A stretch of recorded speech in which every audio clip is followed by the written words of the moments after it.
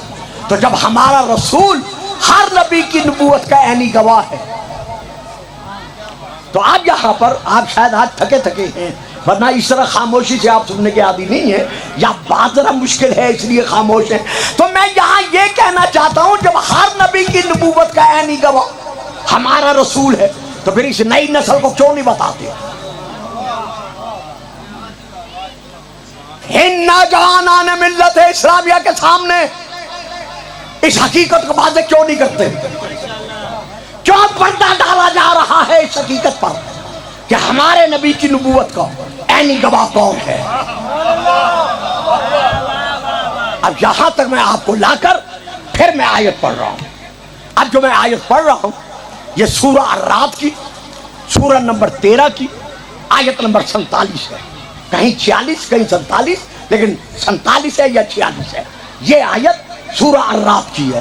میرے حبیب میرے محبوب یقول الذین کفروا لست مرسلا، یہ کافر کہتے ہیں کہ تو اللہ کا رسول نہیں ہے.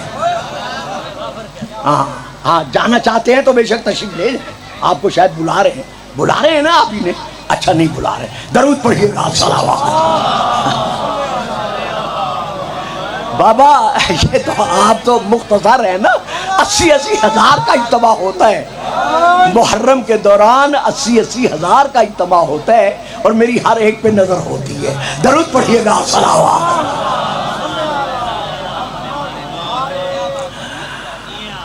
یقول الذین کفروا، میرے بعد کسی نے پڑھنا ہے؟ انہوں نے پڑھنے؟ ہاں تو میں پھر ٹائم دیکھ کے ابھی سمیٹتا ہوں. یقول الذین کفروا لست مرسلا، میرے حبیب یہ کافر کہتے ہیں کہ تو اللہ کا رسول نہیں ہے. لوگ بین الاقوامی سطح پر شیعہ اور سنی کے درمیان یہ فساد ختم ہو گیا کہ کون کافر ہے اور کون کافر نہیں ہے. یار حد ہے تو. یعنی میں پڑھ گیا ہوں، جنہوں نے چپ رہنا ہے وہ چہرے بھی میں دیکھ رہا ہوں، لیکن جو لے رہے ہیں وہ تو لینا. آج کسی شیعہ سنی کو یہ حق حاصل نہیں ہے کہ وہ یہ کہے یہ کافر ہے، یہ کافر ہے، یہ کافر ہے. یہ تو قرآن کا فیصلہ ہے کہ کافر وہی ہے جو ہمارے محمد کو رسول نہیں مانتا.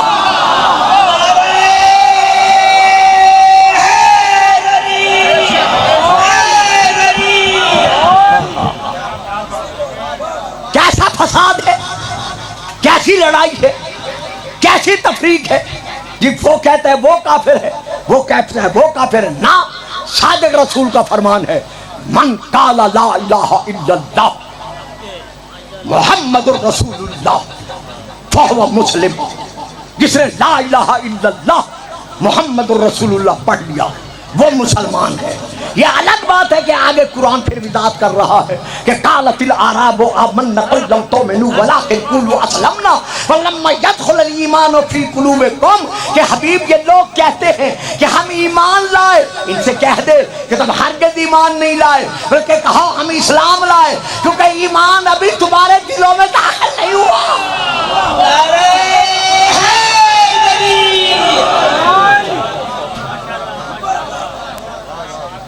یقول الذین کفروا لست مرسلا، یہ کافر کہتے ہیں کہ تو اللہ کا رسول نہیں ہے.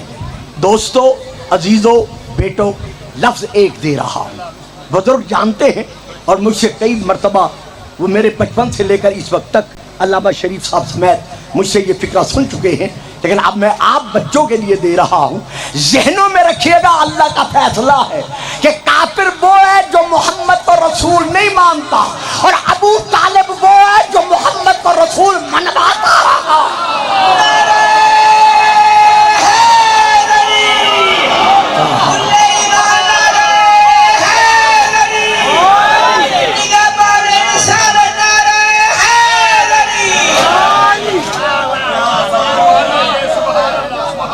انشاءاللہ زندگی ہے تو دوران محرم میں اس موضوع کو بھی اگر ذہن میں آ گیا اور مولانا نے یاد دلا دیا تو میں اس کو لے کر ایک آدھ دن چلوں گا، کیونکہ آج کل پھر بین الاقوامی سطح پر ہم بریلوی علماء کے شکر گزار ہیں، وہ ہم سے زیادہ اس وقت موضوع ابو طالب علیہ السلام پر گفتگو فرما رہے ہیں، لیکن جہاں سے انکار کیا جا رہا ہے ہم ان سے پوچھنا چاہتے ہیں کہ وہاں بیٹھ کر انکار کر رہے ہو جہاں دیوار کعبہ ابو طالب کے ایمان کی گواہی دے رہی ہے۔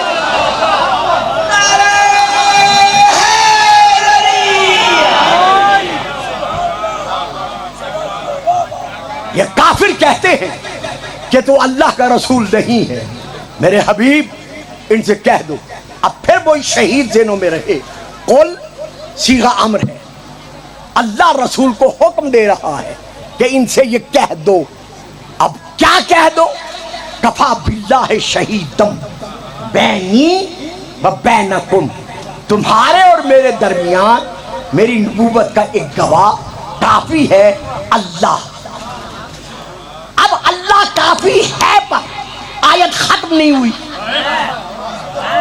یار حد ہے میرے سامنے بیٹھنے والوں، اور پتر تو میں نے تنگ کر رہے ہیں، تو میری گل نہیں لے رہا۔ قل کفا باللہ شہیدم۔ اوہ مولانا میں جو فکر دے گیا ہوں، پھر بدی دے گیا ہوں، بغیر سوچے سمجھے دے گیا ہوں، لیکن میں اس کی قیمت چاہتا ہوں ان سے جو لے رہے ہیں، جو لے سکتے ہیں، جو نہیں لے سکتے وہ اس کی قیمت نہیں دے سکتے۔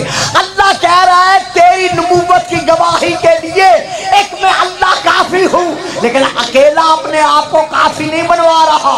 پھر کہہ رہے ہیں ان سے کہہ دے وَمَنْ عِنْدَهُ عِلْمُ الْكِتَابِ، ایک وہ ہے جو صاحب علم الکتاب ہے۔ تو جب اللہ علی کے بغیر کافی نہیں ہو سکتا تو قرآن ان کے بغیر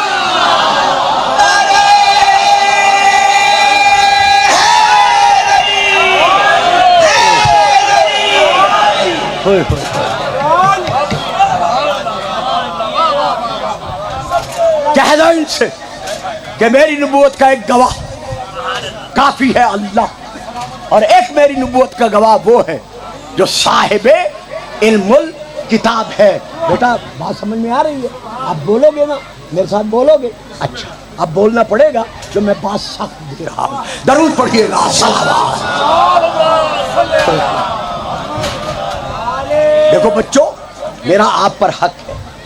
سن 1953 میں نے پہلی تقریر کی تھی، جب میں چوتھی کلاس میں پڑھتا تھا، چھٹی یا ساتویں میں تھا جب میں پہلی مرتبہ شیخ پورے آیا تھا، اور اس وقت الحمدللہ تقریباً 63 64 65 میں محرم پڑھ چکا ہوں۔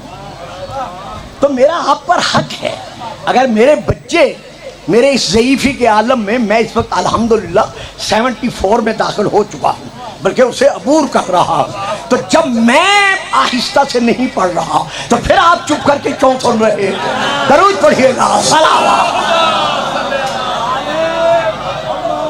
جیتے رہو میرے بچوں، خفا نہ ہونا، یہ اپنے حق کی وجہ سے میں آپ سے کبھی کبھی ایسی باتیں کر لیتا ہوں۔ تو میں یہاں یہ کہنا چاہتا ہوں کہ اب اللہ تو واضح ہے، اللہ کا گواہ ہونا، بابا جی گل سمجھ آ رہی ہے میری؟ اللہ تو گواہ ہے، ٹھیک ہے، کوئی شک نہیں ہے۔ اب آگے اللہ نے دوسرے گواہ کا نام نہیں لیا، کیونکہ مزاج قرآن یہی ہے، اللہ نام نہیں لے رہا، صفت بتا رہا کہ دوسرا گواہ محمد کی نبوت کا کون ہے؟ وَمَنْ عِنْدَهُ علم الکتاب، جس کے پاس صرف کتاب کا علم نہیں۔ اب میری بات مشکل ہوگی، اور یہاں سے 15 منٹ پڑھوں، 20 منٹ پڑھوں، 25 منٹ پڑھوں، مصاحب شاید نہ پڑھوں، بچے کو میں عزیز کو ٹائم دے دوں گا، چونکہ شبی انہوں نے برآمد کرانی ہوگی۔ تو میں یہاں پھر رک کر یہ بات کہنا چاہتا ہوں کہ بمن عندہ علم کتاب نہیں ہے۔ اگر ہوتا علم کتاب تو کتاب نکرہ ہوتا، یہاں ہے علم الکتاب، کتاب پر الف لام ہے، جو کتاب کو خاص بنا رہا ہے۔ معلوم ہوا خاص کتاب ہے جس کا پورا علم اس کے سینے میں ہے۔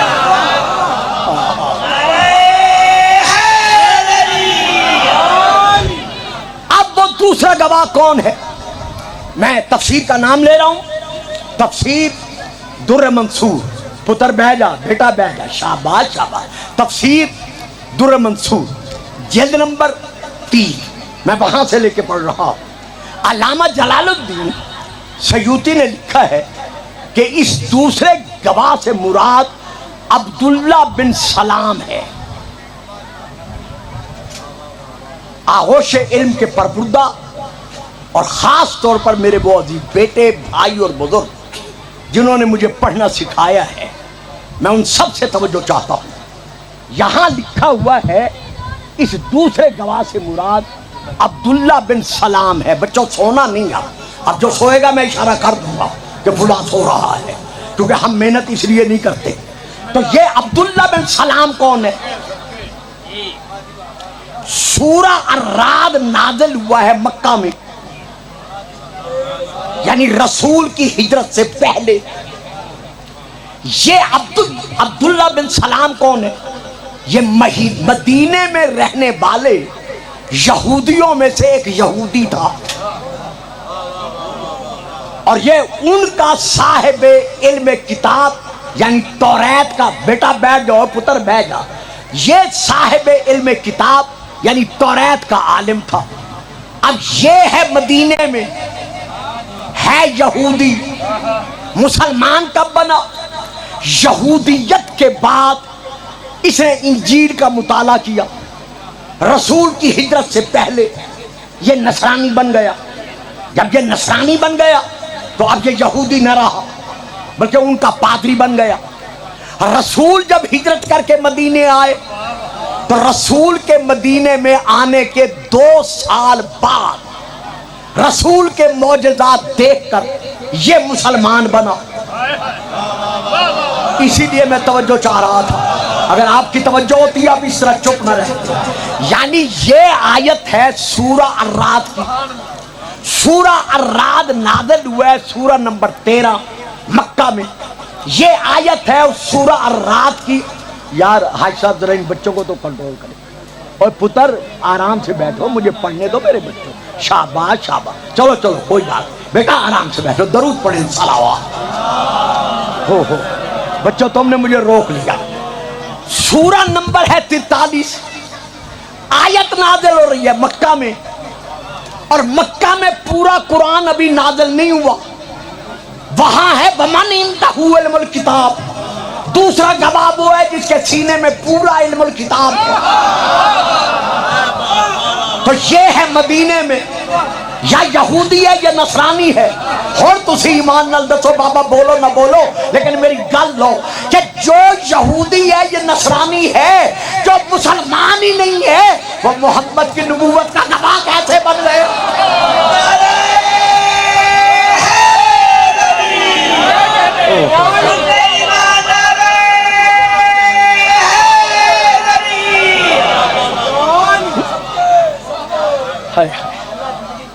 تو اب رسول ہے مکہ میں، یہ ہے مدینے میں۔ اچھا جی، ایک اور قول پیش کیا ہے صاحب تفسیر در منصور نے، وہ دوسرا اب مجھے سمیٹنا پڑ گیا ہے ورنہ میں شاید اسے تفصیل سے پڑھتا۔ وہ قول یہ ہے کہ جی دوسرا گواہ جبرائیل ہے، یعنی ایک گواہ اللہ ہے، دوسرا گواہ جبرائیل ہے۔ تو گواہی کن کے سامنے دینی ہے؟ کنہ کو گواہ کی ضرورت ہے؟ کافروں کو تھی نا کہ نہیں میں نبی ہوں اور میری نبوت کا ایک گواہ اللہ ہے اور ایک صاحب علم الکتاب ہے۔ اگر جبرائیل گواہ ہے تو نہ اللہ سامنے آ رہا ہے نہ جبرائیل سامنے آ رہا ہے، تو گواہی کون دے گا؟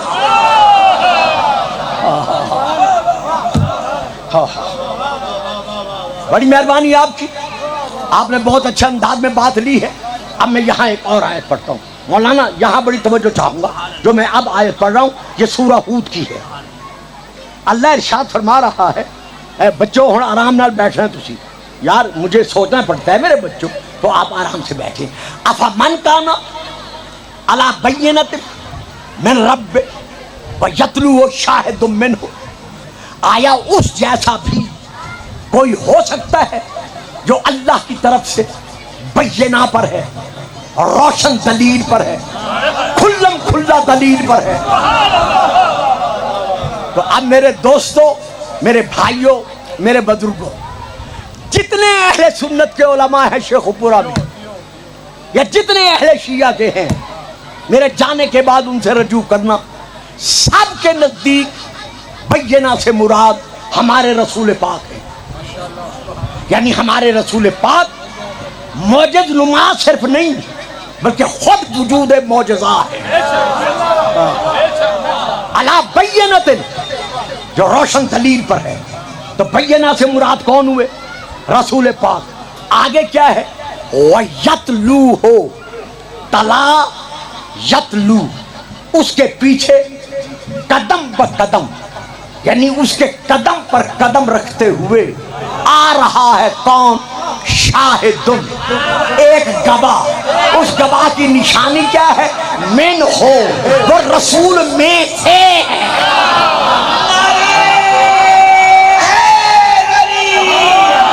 واہ بھائی واہ، جیتے رہو، سلامت رہو. بات سمجھ میں آ رہی ہے؟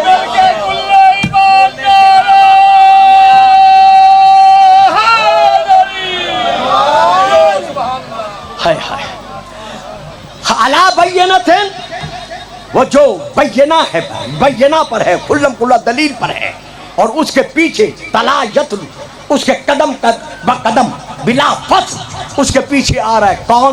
شاہدن، ایک گواہ. اور اس گواہ کی شان کیا ہے؟ من ہو، وہ اس رسول میں سے ہے. اگر کہو گے عبداللہ بن سلام یہودی گواہ ہے مسلمان بننے کے بعد، تو پھر بتاؤ وہ رسول میں سے ہے؟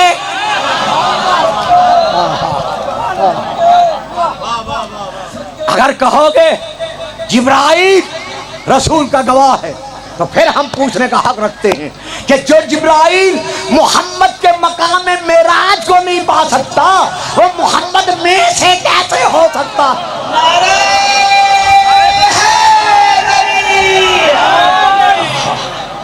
اب بتاؤ وہ گواہ کون ہے؟ درود پڑھیے گا، صلوات.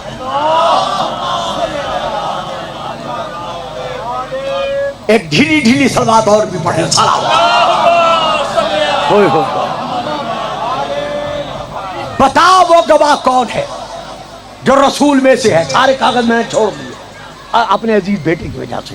اب میں پوچھنا چاہتا ہوں وہ گواہ کون ہے؟ یہ ہے، ثابت کرو من ہو. یہ ہے، ثابت کرو من ہو. یہ ہے، ثابت کرو من ہو. وہ ہے، ثابت کرو من ہو. بابا جی کوئی جھگڑا نہیں ہے، کوئی لڑائی نہیں ہے، کسی کے حق میں گستاخی نہیں ہے. من ہو تم ثابت کرو، مانتے ہم ہیں.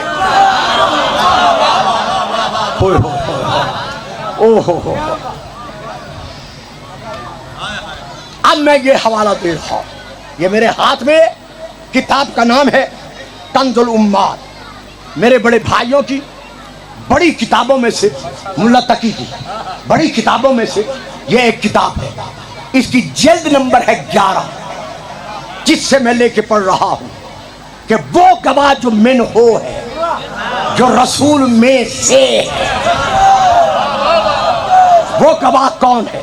اب یہ دیکھیے، کنز الامال جلد نمبر 11، مطبوعہ بیروت لبنان، عربی میں حدیث نمبر 32,880.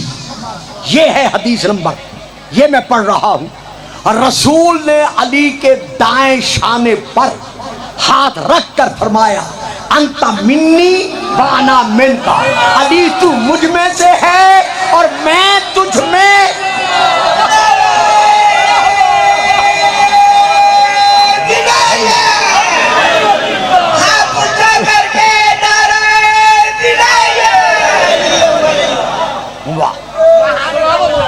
یہ ہے ایک حدیث. اب میں پھر دوسری حدیث پڑھ رہا ہوں. یہ حدیث نمبر ہے 32,883. یہ ہے حدیث نمبر اسی کتاب کا جس کا حوالہ دے چکا ہوں. جب یمن کی فتح کے بعد اسلامی لشکر مدینے آ رہا تھا تو تو یمنی قیدیوں میں سے ایک کنیز علی نے اپنے لیے تجویز کر لی. کچھ مسلمانوں کو نام ہے وہاں، میں نہیں دے رہا، کچھ مسلمانوں کو علی کا یہ عمل ناگوار گزرا. انہوں نے اپنے ایک ساتھی کو مدینے پہنچنے سے پہلے رسول کے پاس بھیجا کہ جاؤ، جا کر رسول سے علی کی شکایت کرو کہ علی یہ عمل بجا لائے ہیں. اب میں نے حدیث نمبر بتا دی ہے، اس میں یہ درج ہے کہ جب وہ مسلمان صحابی رسول کے پاس پہنچا اور اس نے مسجد میں بیٹھ کر علی کا شکوہ کرنا، گلہ کرنا رسول کے سامنے شروع کیا. یہ حدیث نمبر بھی اور حدیث بھی میرے ہاتھ میں ہے. رسول نے اس کی طرف دیکھ کر کہا ما تریدون من علی، ما تریدون من علی، 3 مرتبہ کہا ما تریدون من علی. تم علی کے متعلق کیا کہنا چاہتے ہو؟ کیا کہنا چاہتے ہو؟ کیا کہنا چاہتے ہو؟ کیا تم سمجھتے نہیں ہو؟ تمہارے علم میں نہیں ہے کہ علی کون ہے؟ اِنَّ عَلِيًّا مِنِّي وَأَنَا مِنْهُ، علی مجھ سے ہے، میں.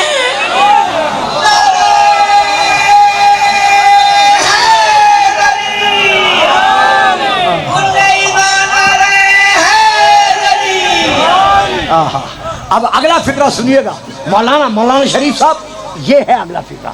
یہ کہہ کر رسول نے خاموشی سے حدیث ختم نہیں کی، بلکہ فرماتے ہیں وَهُوَ وَلِيٌّ مِّن بَعْدِي لِكُلِّ مُؤْمِنٍ، ہر مومن کا میرے بعد علی ولی ہے. اب بتاؤ جو گلہ کرے گا وہ مومن کہاں رکھے گا؟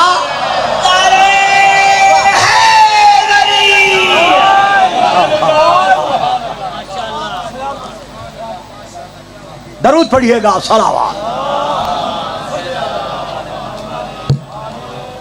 اب یہاں پر پھر حدیث ہے، حدیث نمبر 32,886. جب رسول پاک غزوہ تبوک میں جانے لگے اور علی کو مدینے میں چھوڑا تو علی نے عرض کیا یا رسول اللہ، کیا آپ مجھے عورتوں اور بچوں میں چھوڑ کر جا رہے ہیں؟ تو رسول پاک نے ارشاد فرمایا یا علیو اما ترضی ان تکون منی بمنزلۃ ہارون من موسیٰ. علی کیا تو اس بات پر راضی نہیں ہے کہ تجھے مجھ سے وہی مقام حاصل ہے جو ہارون کو موسیٰ سے حاصل تھا؟ جس طرح موسیٰ نے اللہ سے ہارون مانگا تھا، اسی طرح میں نے اللہ سے تجھے مانگا.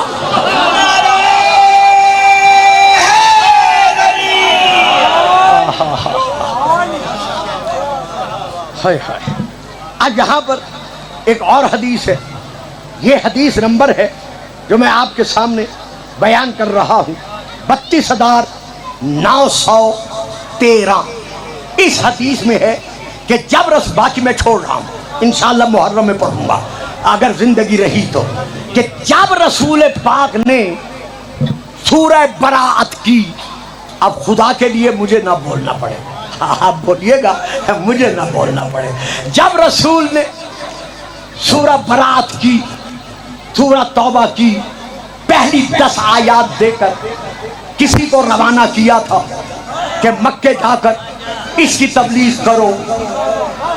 ابھی وہ تھوڑی دور گئے تھے کہ رسول نے پیچھے سے علی کو بھیج دیا کہ علی جاؤ اور جا کر وہ آیات ان سے لے لو اور خود مکے میں جا کر تم تبلیغ کرو. علی پہنچے، آیات لی، واپس آئے. انہوں نے آ کر، جنہوں نے واپس آنا تھا، آ کر کہا یا رسول اللہ، اگر علی کو ہی بھیجنا تھا تو پھر مجھے کیوں بھیجا؟ کہا میں نے تو علی کو نہیں بھیجا. واہ صحیح واہ، میں نے تو علی کو نہیں بھیجا. کہا یا رسول اللہ، علی نے تو یہی کہا کہ رسول نے مجھے بھیجا ہے، ان سے آیات لے لو، تم جاؤ انہیں بھیج دو. علی نے کہا نا بابا جی، میں نے علی کو نہیں بھیجا، بلکہ تمہیں بھیجنے کے بعد میرے پاس اللہ کی طرف سے جبرائیل آیا اور آ کر کہا تیرا رب تجھے سلام دے رہا ہے، اور سلام کے بعد کہہ رہے لن یعدی عنک الا انت اور رجل منک. میرا محمد ان آیات کی تبلیغ کے لیے یا خود جا یا اس مرد کو بھیج جو تجھ میں سے ہے.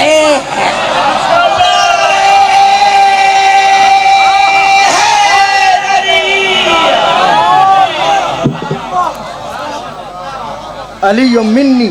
گھنٹہ گزر گیا ہے، میرا خیال ہے میں تمام کرتا ہوں. تاکہ عزیز کو ٹائم دیں. نہ کوئی بات نہیں. دیکھیں انہوں نے پڑھنا ہے تو جی ہاں اچھا جی تھوڑا سا مصائب ہو جاتا ہے. درود پڑھیے گا.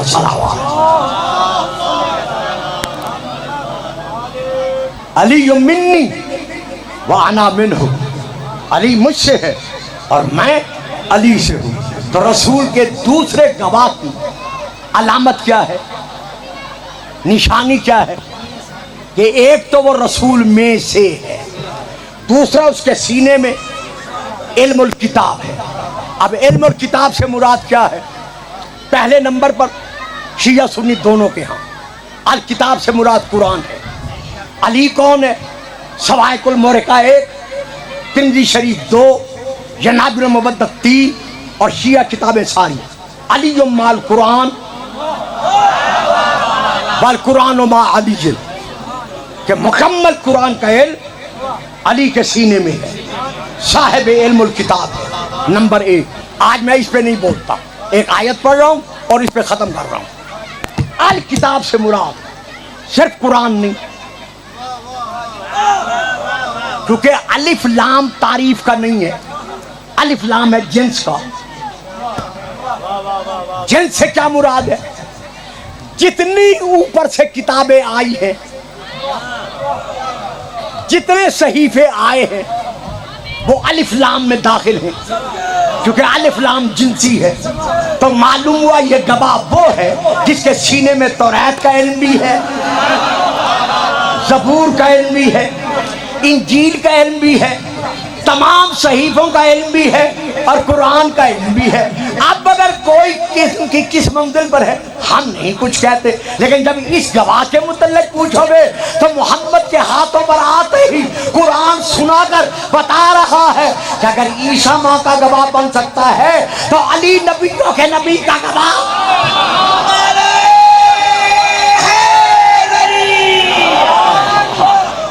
لیکن نہیں میرے معظم مکرم سامعین, میں ایک اور آیت پڑھ رہا ہوں اور اسی پہ ختم کر رہا ہوں. اللہ اکبر. سورہ نمبر 31 کی یہ آیت ہے جس میں اللہ ارشاد فرما رہا ہے کہ وہ لوگ جن کو علم کتاب ایمان اور علم الکتاب, کتاب اوت العلم جو صاحب علم ہے, والذین ان لوگوں کو جن کو علم عطا کیا گیا ہے, صاحبان ایمان ہے, وہ قیامت کے دن جتنے لوگ حاضر ہوں گے ان سے کہیں گے لقد لبستم فی کتاب اللہ الی یوم البعث فہذا یوم البعث, کہ دیکھو تم نے اللہ کی کتاب میں قبروں سے اٹھتے وقت تک زندگی بسر کی ہے اور اب تم قبروں سے اٹھائے گئے ہو. ھذا یوم البعث, یہ تمہارے قبروں سے اٹھائے جانے کا دن ہے. اور تم نے زندگی کس میں بسر کی ہے؟ پھر کتاب میں. تو یہاں شیعہ اور سنی دونوں کے نزدیک یہاں کتاب سے مراد کیا ہے؟ آیت پھر سن لیں, سورہ نمبر 31 کی یہ آیت ہے لقد لبستم فی کتاب اللہ الی یوم البعث فہذا یوم البعث, تم قبروں سے اٹھائے جانے کے دن تک اللہ کی کتاب میں رہے ہو. گھروں میں جا کے دیکھ لینا. اور آج کا دن جو ہے جس دن تم قبروں سے اٹھائے گئے ہو یہ یوم البعث ہے. تو یوم البعث تک کس میں رہے ہو؟ کتاب میں. اب اس کتاب سے مراد کیا ہے؟ قرآن نہیں ہے, انجیل نہیں ہے, توریت نہیں ہے, زبور نہیں ہے. جو مولوی ہے شیعہ سنی کی بات نہیں ہے. آپ جانتے ہیں میری تقریر سب کے لیے ہوتی ہے, تمام صاحبان علم کے لیے ہوتی ہے. جائیں ان سے جا کر پوچھیں کہ اس کتاب سے مراد کیا ہے. اس کتاب سے شیعہ سنی کے نزدیک ہے پوری کائنات.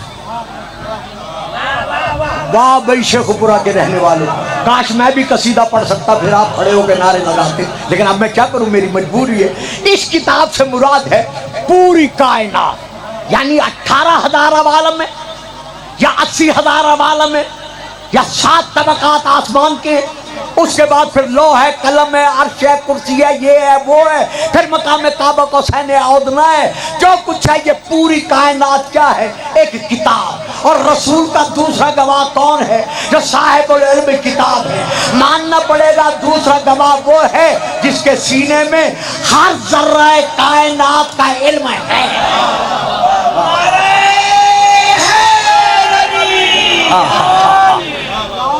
اب اگر رسول کے بعد تلاش کرو گے وہ کون ہے، تو پوری کائنات میں صرف ایک علی ملتا ہے جو پکار پکار کر کہہ رہا ہے انی عالم بترک السماوات من ترک الارض۔ لوگوں جو کچھ مجھ سے پوچھنا چاہتے ہو پوچھ لو، میں زمینوں کے راستوں کی نسبت آسمانوں کے راستے زیادہ بہتر جانتا ہوں۔ اسی لیے تو رسول سے کہا تھا کہ یا رسول اللہ اپنی معراج کے حالات آپ سنائیں گے یا میں علی آپ کو سنا دوں؟ ساری کائنات کا علم علی کے سینے میں تھا، نگاہوں کے سامنے تھا۔ جب 40 ہجری 19 رمضان کی صبح کو بحالت نماز، روح نماز، معراج الصلاۃ، علی ابن ابی طالب یہ ذہنوں میں رہے، یہ نماز نافلہ تھی۔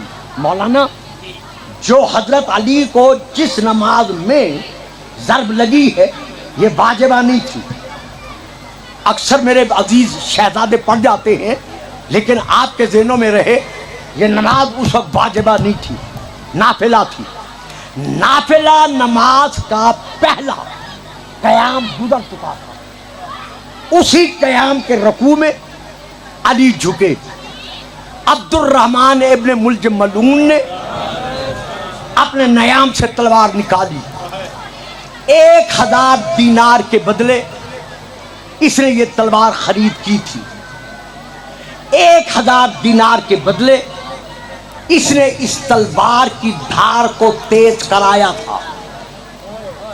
صرف 2 جملے دوں گا، زیادہ نہیں دوں گا، بیٹے کو ممبر دے رہا ہوں، مولانا کا حکم ہے کہ ایک جملہ پڑھ دو۔ 1000 دینار کے بدلے اس نے اس تلوار کو زہر میں بجھا کے رکھا تھا کہ اتنی زہریلی بن جائے کہ اگر ایک نوک بھی لگ جائے تو نوک کھانے کے بعد علی ظاہراً زندہ نہ رہ سکے۔ اب علی نے رکوع سے سر اٹھایا، سجدے میں گئے، پہلے سجدے سے سر اٹھا ہی تھا۔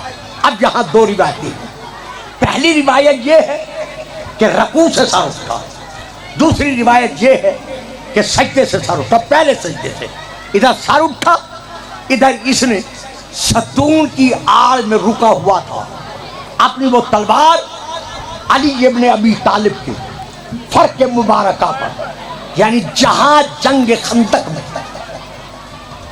علی کے سر پر زخم لگا تھا وہاں اس نے زور سے دونوں ہاتھوں سے پوری قوت لگا کر وہ تلوار اسی زخم پر ماری۔ اتنے زور سے تلوار لگی کہ علی کے دماغ تک یہ تلوار اتر گئی۔ فوراً علی سجدے میں زمین پر آئے، آپ کی دستار خون میں ڈوب کر زمین پر گری۔ تمام مسلمان جتنے اس وقت تھے سب نے روتے ہوئے علی کو سنبھالا، دستار سنبھالی۔ بس میں 2 فکریں ہی دینا چاہتا ہوں۔ علی پر جب ضرب چلی تلوار کند نہ تھی، بس میں پڑھ گیا میں نے جو پڑھنا، یعنی علی کے سر اقدس پر ابن ملجم ملعون نے جو تلوار ماری ہے وہ کند نہیں تھی، زنگ آلود نہیں تھی، بلکہ اسے خصوصی طور پر زہر دے کر تیز کرا کر پھر علی کے سر پر وہ تلوار چلائی گئی۔ لیکن مولا علی آؤ ذرا کربلا میں دیکھو، حسین کی گردن مبارکہ پر جو شمر نے خنجر چلایا ہے اس کے متعلق جو روایت ہے وہ یہ ہے کہ عمدن اسے کند کیا گیا۔ کند کرنے کے بعد کہیں ہے 12 ضربے، کہیں ہے 18 ضربے۔ جو روایت میں پڑھ رہا ہوں یہ امام سجاد علیہ السلام سے ہے۔ خون رونے والے امام سے ایک صحابی نے پوچھا کہ مولا کیا یہ سچ ہے کہ آپ کے مظلوم کربلا بابا 12 ضربوں کے ساتھ شہید کیے گئے؟ امام دھاڑے مار کر روئے، فرمایا یہ وہ غم ہے جو روز و شب ہمیں رلا رہا ہے۔ اب وہ صحابی رو کے پھر کہتے ہیں مولا کیا بتائیں گے کہ 12 ضربے یا 18، یہ دوسری روایت ہے زیادہ تر 12 کی ہے، 12 ضربے چلا کر مار کر حسین کو اس نے کیوں شہید کیا، جبکہ حسین تو پہلے ہی شہید ہو چکے تھے۔ اب اگر یہ امام سے روایت نہ ہوتی تو میں آپ کے سامنے کبھی نہ پڑھتا، کیونکہ میری ایک منبر کی ذمہ داری ہے، شرعی ذمہ داری ہے، لیکن چونکہ امام کی طرف سے اس لیے میں پڑھ رہا ہوں۔ حسین کا سجاد بیٹا جس قدر دھاڑے مار کر رو سکتا تھا، امام روئے۔ وہ صحابی ہاتھ باندھ کے کہتا ہے مولا اگر میں گستاخی کر بیٹھا ہوں تو مجھے معاف کر دیں۔ فرمایا نہ، یہ میرے بابا کا غم ہی ایسا ہے جو مجھے بے تابی سے رلا رہا ہے۔ مولا آخر ہوا کیا؟ فرمایا سن سکتے ہیں تو سن۔ شمر سے یہی سوال اس کے ایک ساتھی نے کیا تھا کہ حسین تو ختم ہو چکا تھا، اکبر کی شہادت کے بعد حسین تو شہید ہو چکا تھا، تو تو نے بار بار ضربیں چلا کر حسین کو شہید کیوں کیا؟ ایک جھٹکے میں حسین کا سر تن سے الگ کر دیتا۔ اب میں آپ سے معافی مانگتا ہوں، اگر کسی کا دل دکھے تو مجھے معاف کر دینا، جتنا ہو سکے گا میں پردے سے گزر جاؤں گا اور منبر چھوڑ رہا ہوں۔ امام فرماتے ہیں اس نے اس ساتھی کو یہ جواب دیا کہ جب میں حسین پر ضرب چلا لیتا تھا تو حسین کی گردن کی جب ایک رگ یا 2 رگیں جب کٹ جاتی تھی تو میں خنجر اٹھا لیتا تھا، یہ دیکھنے کے لیے کہ حسین زمین پہ تڑپتا کیسے ہے، حسین زمین پر ہاتھ پاؤں کیسے مارتا ہے۔ تو ہر ضرب کے بعد میں خنجر اٹھا کر حسین کو تڑپتا ہوا دیکھتا تھا، لیکن ہائے رونے والوں عزاداروں، جب 12ویں یا 13ویں ضرب چلی اور امام کا سر تن سے جدا ہوا تو اب 3 چیزیں، اور کچھ نے لکھا ہے 4 چیزیں، لیکن میں نے 3 چیزیں پڑھی ہیں وجود میں آئی۔ ایک شے اوپر سے نیچے آئی،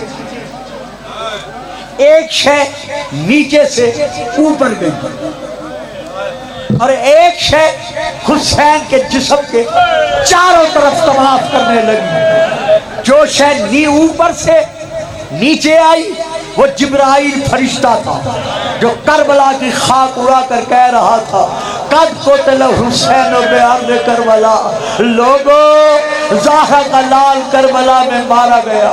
اور جو شے نیچے سے اوپر گئی وہ غریب زہرا کا زخمی سر تھا جو نیزے کی نوک پر بلند کیا گیا، اور جو شے چاروں طرف گھومی وہ سیدہ زینب تھی جو تلے زینبیہ سے اتر کر حسین کے چاروں طرف طواف کر کے کہہ رہی تھی لوگوں اب تو مجھے بھائی کے ہاتھ پیر بنانے دو، اب تو مجھے غریب زہرا کا گلا چوم لینے دو۔ الا لعنت اللہ علی القوم الظالمین۔